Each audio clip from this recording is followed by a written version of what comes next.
बिस्मिल्लाहिर्रहमानिर्रहीम। अस्सलाम वालेकुम डियर स्टूडेंट्स। आज के हमारे इस लेक्चर में एक्सरसाइज 8 10 क्लास में का हमने क्वेश्चन नंबर 1 स्टार्ट करना है।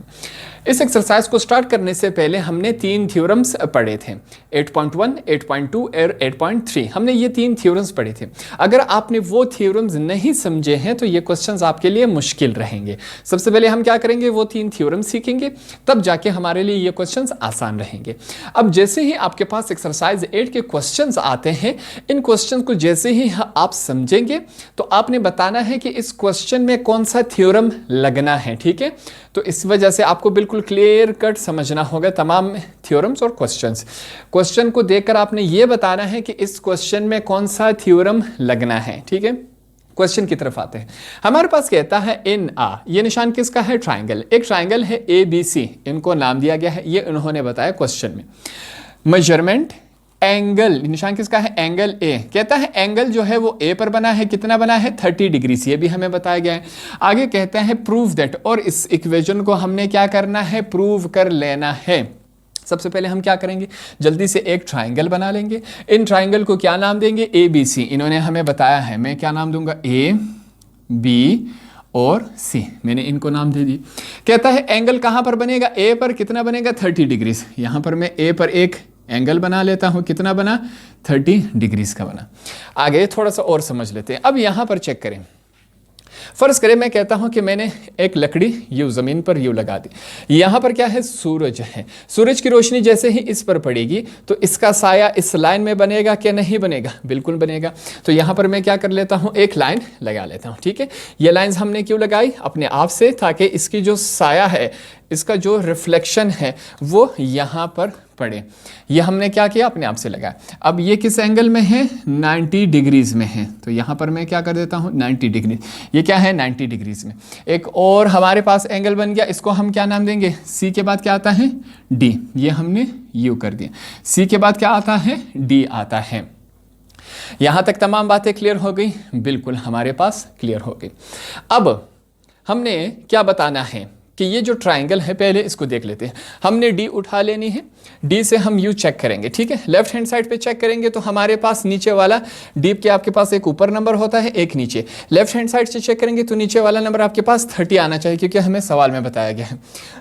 राइट हैंड साइड से चेक करेंगे तो ऊपर वाला नंबर, ये भी 90 से छोटा है, यू चेक करेंगे। इस साइड पे चेक करेंगे तो नीचे वाला नंबर 90 से छोटा, इस साइड पे चेक करेंगे ऊपर वाला नंबर 90 से छोटा। तीनों एंगल्स, तीनों साइड्स हमने चेक किए, तो ये क्या हुआ, ये हमारे पास 90 एंगल से क्या है, छोटे हैं। ऐसा ट्राइंगल जिसके तीनों साइड्स 90 डिग्री से छोटे हों, उसे हम क्या कहते हैं, एक्यूट एंगल ट्राइंगल कहते हैं। एक दफ़ा फिर सुन ले, ऐसा ट्राइंगल जिसके तीनों साइड्स 90 डिग्री से छोटे हों, उन्हें हम क्या कहते हैं, एक्यूट एंगल ट्राइंगल। अब इस ट्राइंगल को देखकर हमें समझ आ गया कि हमने कौन सा थ्योरम यहाँ पर इस्तेमाल करना है, एक्यूट एंगल वाला थ्योरम इस्तेमाल करना है, जो कि हमारे पास क्या हुआ, 8.2 थ्योरम हमने इस क्वेश्चन पर इस्तेमाल करना है। उसके लिए यहाँ पर मैं क्या करूँगा, सबसे पहले सॉल्यूशन। मैंने सॉल्यूशन लिखा। सॉल्यूशन में हम बताएंगे कि हमने, मैं यहां पर देखें, बाय यूजिंग थ्योरम, हमने कौन सा थ्योरम इस्तेमाल करना है, 8.2 का हमने थ्योरम इस्तेमाल करना है। वी नो दैट, हमें जो 8.2 जो थ्योरम है वो हमें ज़बानी याद होगा। वो हमारे पास क्या है, देखते हैं। इसको बुक से थोड़ा सा हेल्प लेंगे ताकि हमारे पास बिल्कुल सही आ जाए। हमारे पास कहता है इन एनी ट्राइंगल, 8.2 थ्योरम में पढ़ रहा हूँ, वो यहाँ पर इस्तेमाल होगा। इन एनी ट्राइंगल द स्क्वायर, कहता है हमने स्क्वायर लेना है। किस चीज़ का स्क्वायर लेना है, यहाँ पर देखें, मैं स्क्वायर ले लेता हूँ। हमने स्क्वायर लेना है in any triangle the square on the opposite to an acute angle. कहता है जहाँ पर एक्यूट एंगल है उसके ऑपोजिट साइड का हमने क्या लेना है, स्क्वायर लेना है। हमारे पास क्या है, B C, measurement B C, इसका हमने स्क्वायर लिया। To an acute angle is equal to, वो क्या है, is equal to the sum of the squares. कहता है स्क्वेयर्स के सम का, ये एक स्क्वायर सम हुआ, दूसरा स्क्वायर। ठीक है, थोड़ा सा मैं इसको बढ़ा लेता हूं इस एंगल को। कहता है दो स्क्वेयर्स के सम, कौन से दो स्क्वेयर्स, अब पढ़ेंगे, is equal to the squares of the to the sum of the squares on the side containing the acute angle। उस उन दोनों साइड्स का हमने स्क्वायर लेना है जहां पर क्या है एक्यूट एंगल। एक्यूट एंगल एक इस साइड पर है और एक हमारे पास इस साइड पर है।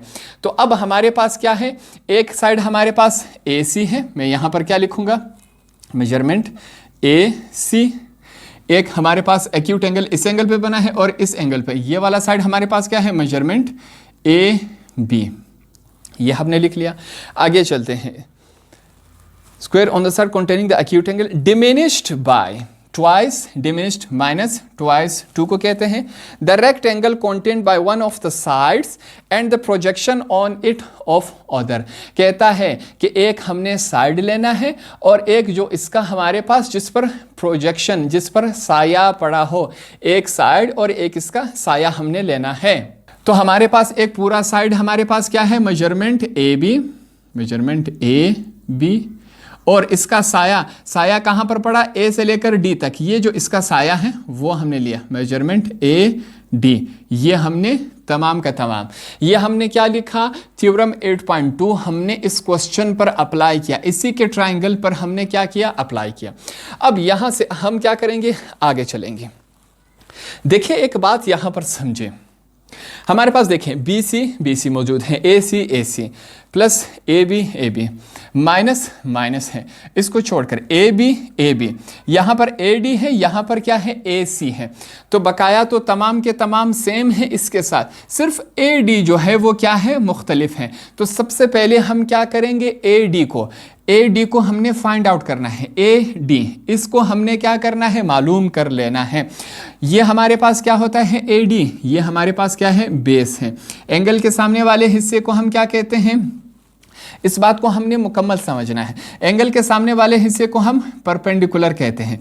ये 90 डिग्री के सामने वाले हिस्से को हम क्या कहते हैं हाइपोटेनस कहते हैं। अब हमने क्या करना है, पहले हमारे पास क्या है बेस।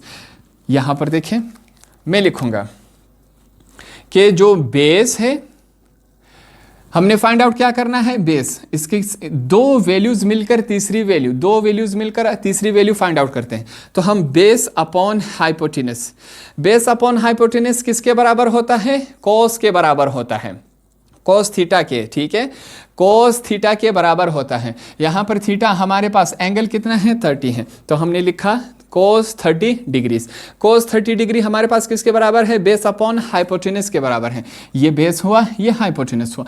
अब आगे चलते हैं, यहां पर देखें cos 30 किसके बराबर होता है, cos 30 हमारे पास रेडिकल 3/2 के बराबर होता है। ये हमने cos 30 की जगह क्या, ये हमारे पास एक टेबल था उसके बराबर होता है। cos 30 किसके बराबर होता है रेडिकल 3/2, ये आपको ज़बानी याद होना चाहिए। बेस हमारे पास क्या है AD, तो बेस की जगह हम क्या लिखेंगे मेजरमेंट AD, ये हमने लिख लिया, ठीक है।